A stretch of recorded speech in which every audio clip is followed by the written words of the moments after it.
Hello everyone, this is Lid here, and this is a build update for the Tornado Shot Manaforged.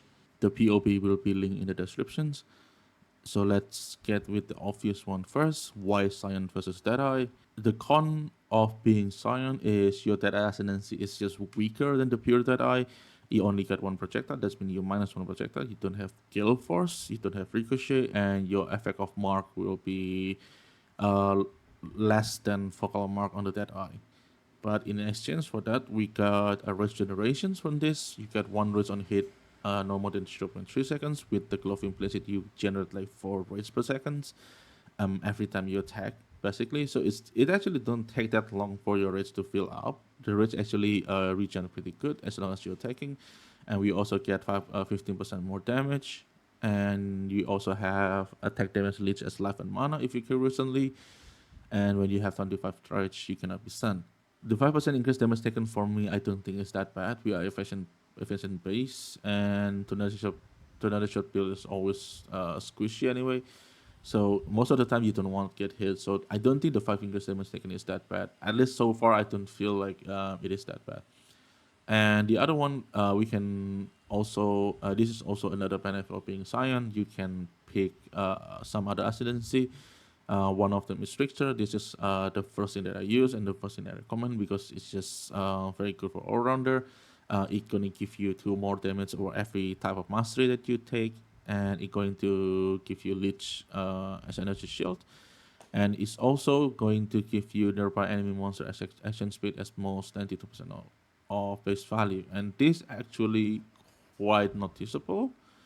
You can actually see the monster coming around you getting slower, which meaning you can kite them well. Another option for Trickster is Assassins. Assassin give you critical strike chance, it give you power charge on crit, and it's also going to give you 10% chance to get elusive on critical, which is pretty nice. And the other one is Elementalist. Elementalist, but you need to play with exposure.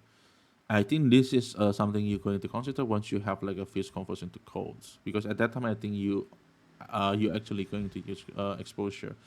For the normal generation, I don't think you're going to use exposure that much. But elemental is one thing you can consider. So that's about that I and Scion. And the next one, let's talk about the offense. This is the tornado shot for the 16 for the tornado shot.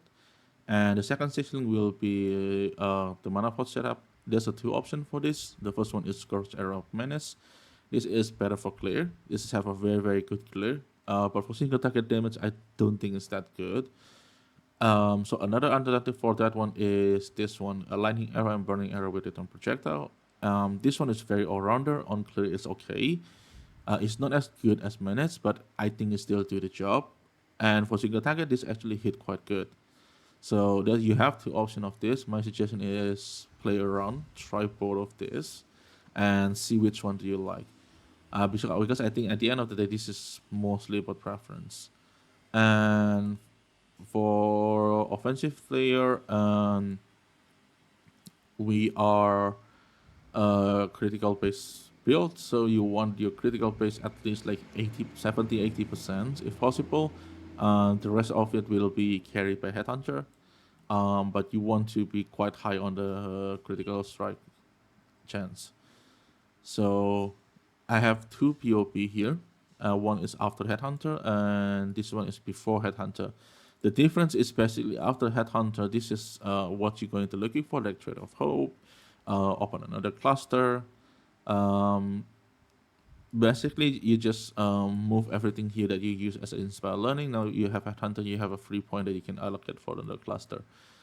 Before Headhunter, I keep things pretty simple, so you don't have to buy too much things. You just use Crystal Aspire Learning. This is going to carry you until you have the Headhunter. And for the items, after Headhunter and before Headhunter is pretty similar. Before Headhunter, we have Shadow Dust.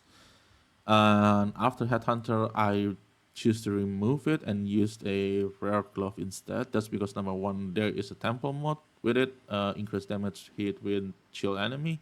That's going to compensate for the rampage. And with the implicit, you can also choose the gain one rage attack, rage on hit with attack. And the other implicit, you can either choose special suppressions or you can choose something else as like exposure on hit. This is also a thing. For implicit, it is really up to you. You can play around with it. I try with like special suppression, and the attack speed is pretty good.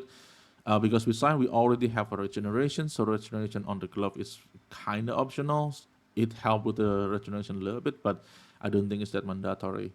So that's about the glove, and everything else is still basically the same. One different thing is the amethyst ring. Because after you get Headhunter, you probably will try to farm afflictions. I mean, that's the point of it. So I try to make like an amethyst ring with a trip resistance. This will cost some money. But with this setup, you will have like overcap, cold, and lightning resistance, which is this is intentional. You have this overcap because when you farm afflictions, you will most likely use in blue altar. When your blue altars, you have a mod that going to reduce your cold and lightning resistance. So the overcap is designed to mitigate that. So you can just take the mod and not worry about your defense. For defensive player, we are at 35k evasions, and we are full suppress cap. This is without lucky, and we also have all elemental element avoidance. So that will be the layer of defense. I'm able to level until 98. In this one, I put only 95 because I think most people should be able to reach 95 with this. So this is about the POB. The link will be in the descriptions. And for the one note for the item after Headhunter, I do not change the bow and the quiver because the bow and the quiver is basically like the quiver. This quiver basically have all the mod on the end game that you need. You just need a better tier of it, which is going to cost a little bit of money and not a little bit, a lot of money. For quiver and bow, bow is the same thing. You want to find the same bow but with the two additional arrow. It's that simple. These two upgrade on bow and quiver is basically like how much currency you're willing to put into the build. For the Ascendancy, I prefer to use Primalist because you have access to these three charms. And these charms, you really want to put projectile on this one. And the reason why you want to projectile on this one because we are lacking one projectile from that.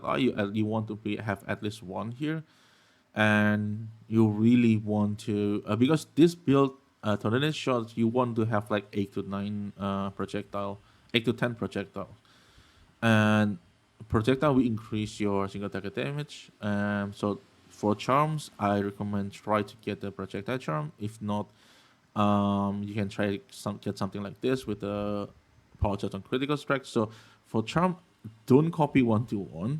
Charm is mostly for the filler before you have like a projectile one. So this is how I generate power charge. It's from the charm, and this one provide like a critical strike multiplier, critical strength, and this is basically the same critical strike multiplier, critical strike chance. And this is not a expensive charm. I don't have expensive charm. I just starting to farm affliction, so I will look for a better charms. So, but this is basically about all about the build. Once again, POP will be in the descriptions, and thank you everyone for watching, and I'll see you in the next one.